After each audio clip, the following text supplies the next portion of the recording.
Hey, welcome to a great Pastor's Pantry Cooking School class tonight. I'm your host, Sam Peters. So good to have you with us. We've gone to these virtual classes and we hope they're a blessing to you. We hope you learn a lot from them. You know, every time we have a group of folks in here, we always share with everyone our gospel of good taste. This is the two things that Joyce and I are most passionate about. The first is that we believe everything's about stewardship. James 1:17 tells us that every good and perfect gift is given to us by God, and food's no different. Food is a gift, and so we want to try to teach you some things about food that'll help you make every dining experience great at your house. The second thing we're passionate about is we also believe God created us to be in community with one another. We are social beings, and social, we believe, has more to do with gathering around the table with people you know and love, breaking bread together, building relationships. We believe that because Jesus believed that. And so we're hoping that by just learning some things about food, gathering people around your table again, that you're going to be able to build relationships, and that time eating around the table will be a sacred time and a sacred place with God right in the middle of it. Well, we have a great class for you today. This is our country barbecue class. It is smoked brisket. We're going to start off by showing you how I prepared the brisket a day ago and put it on the smoker. So we're going to go ahead and cut to that, and we'll catch you on the other side. Hey, welcome to another great recipe here at the Pastor's Pantry Cooking School. I'm your host, Sam Peters, and I'm doing some great smoked beef brisket today. And I love doing smoked meats, period. I mean, y'all know me. The folks that come around here, you know I love smoked meats. I do it just at least once a week, if not several times a week.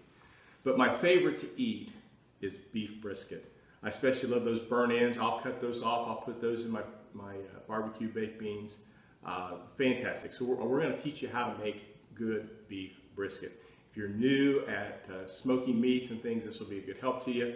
Well, listen, one of the things that I always try to teach people when we're talking about smoked meats, probably the biggest question that we get asked here at the school is how long does it take to smoke brisket or a pork shoulder or whatever. How long is the wrong question to ask. It's the internal temperature that makes all the difference in the world. It takes as long as it takes. That's how long it's going to take. We're looking for a beef brisket. You've got to cook it to 165 to get it well done. If you want your brisket just tough enough that you can maybe slice it or even shave it, you're going to want to cook that to about 180 degrees, 185 degrees. Low and slow, we're going to smoke it at 250 degrees, but we want to get it to an internal temperature of 180 at least. Okay, now it's done, it's still tender, but it's tough enough that you can slice it pretty easily. But what we're going to do for ours, we want ours super tender. So we're going to cook it to 165 degrees, and then we're going to wrap it on the smoker, leave it out there until it's 200 to 205 degrees internal temperature. That's what you need to get it done. So one of the first things we need to do is we need to trim out the brisket. There's usually a big fat cap on top of that, so we want to use a really sharp knife. Now what I'm going to do, one of the tools we have, and this is a great tip for you too for our cooking school. We have out on our Facebook, out on our website, we have a gear tab that you can find all kinds of cool stuff that we use, we've tested, we know it works. Well, this is a little device we found at a cooking show one time. It's called the Edge Maker, and we have a link to that out on our website under the gear tab where you can go out and get this. I think they're like $15 or something like that. I used to sit and painstakingly with 3 different whetstones sharpen all of my knives, and it took hours to do that, and now I can do it literally in seconds. So we want to go ahead and get a nice sharp knife going first. This is my boning knife. I've had this boning knife probably, oh my goodness, 30 years. But it's my favorite knife to trim out my meat, okay? So we're going to go ahead, we want to get this fat cap down to about a 1/4 inch thickness, okay? Some of this is a little thicker. The fat's good, fat's where the flavor's at, but we don't want that much fat on it, okay? So we're going to trim it out. So all these big pieces, especially where you can see where it's really thick, you're going to cut that away.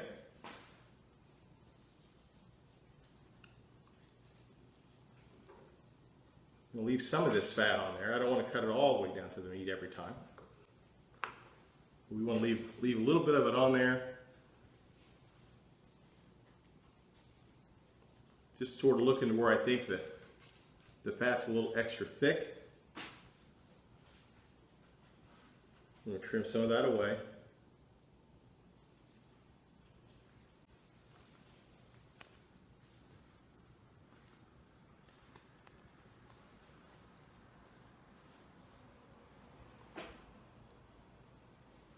Okay, pretty easy. Now we've already got one that I've trimmed out, so I'm going to bring it over, but you want to do that all over till you got about 1/4 inch thickness of fat or less. Okay. So we have another brisket. These are between 12 and 14 pound briskets. Okay. So we want to get these all seasoned up. Now all we're using for seasoning here is my Powder Fam beef rub and coarse black pepper. That's all we're using, okay? All of our rubs are available here in our culinary building or online out on our website. You can go out and check it there. But this beef rub is fantastic. We can't hardly keep this in stock. People come in here, they're using it for all kinds of stuff. You can put it on burgers, meatloaf, any kind of steak, any of that kind of stuff. It's great. So we're using our beef rub and just some coarse ground black pepper, okay? And you want to coat this very liberally. If you've ever been to one of our classes, one of my smoked meat classes, you've heard me say this before. You can only put the seasoning on the outside. So we want to make sure we coat it really heavy.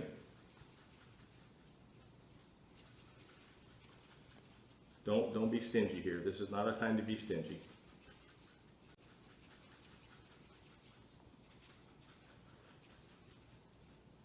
And then we want to also put it,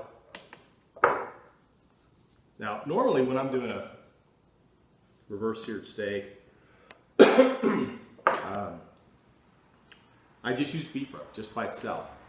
But there's something about brisket that just calls for some coarse ground black pepper. So we want to coat that really well. You turn this over.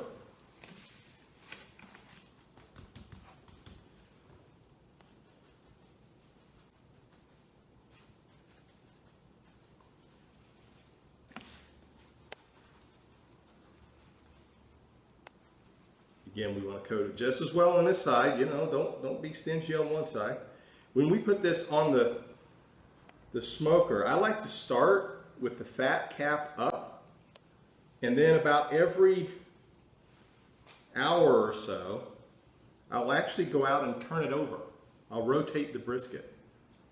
I want to get a nice even cook on it, but I like to start with the fat cap up.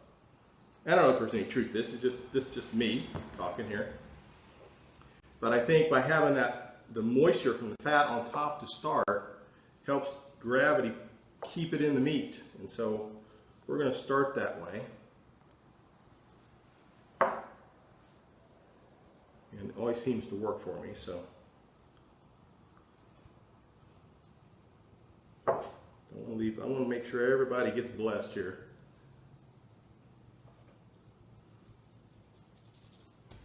Okay. So now, this is all prepped. All I need to do now is let it sit for about an hour or so. I'm going to check the internal temperature. I want it to get to about 45 to 50 degrees, 45 to 50 degrees internal temperature before I put it on the smoker. My smoker is going to be set at 250 degrees. I actually use a smoke tube in my smoker to impart a little bit extra smoke. And when I do that, I put it on the left side of my smoker. So it's a little bit warmer on that side of the grill than it is the right side. So we want to put the thick side of the brisket toward the smoke tube and the thin side away. So that way they get done evenly, okay? So we'll come back and we'll show you what that looks like a couple times as we go through putting it on the smoker. So let's get it on the smoker. I've got to get my blue board out. Got to use the blue board for the cooked meat, okay?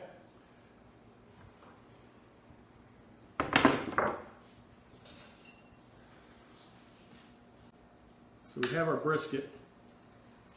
Slide it off here. There we go. Okay, so we've got our brisket out. Now I want to tell you a little bit more about how we cook this. We put it on our smoker after all that seasoning at 250 degrees, and it probably took about 6 to 8 hours before it was done. As I said earlier in the video, the key here is getting it to the right internal temperature. And so we cooked this till it was 205 degrees. We wrapped it at 165, and we cooked it till it was 205 degrees internal temperature. Then once it got done, we took it off and we let it rest, okay? Now the next thing we want to do is we want to make sure that we cut it across the grain. Now the grain on this particular piece of meat is actually running diagonal. So I'm going to turn my meat just a little bit, and we want to begin to slice this. So we want to begin to slice this. Let's see, got the grain going this way. When you slice it across the grain, the bite is more tender, okay?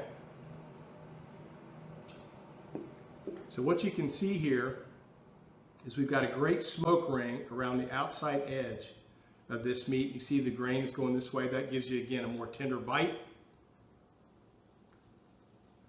So we'll just take a few slices of this off here for now so we can plate. Okay. Listen, folks, for all of our recipes, for a lot of great ideas about how to get your food prepared properly, go out to patterfamsauces.com, go to the recipes tab, and look up what you need. Also, we have a gear tab out there where we have a lot of cooking gadgets and stuff that we use here. So, you know, if we use it, you can trust it, it's going to work. You can go out there and select that. It'll take you right to Amazon to order that and have that delivered to your house. Folks, I hope you have enjoyed our country barbecue class. It's been our blessing to bring it to you, and we hope you'll go out and make it soon. And if you make it, take a picture of it and tag us on our Facebook page, okay? We'd love to brag about all your great cooking. Well, listen, I'm going to enjoy eating some of this. We're looking forward to seeing you all at a virtual class real soon. Out on our website, you can reserve that, or our Facebook page. God bless you all. Bless cooking.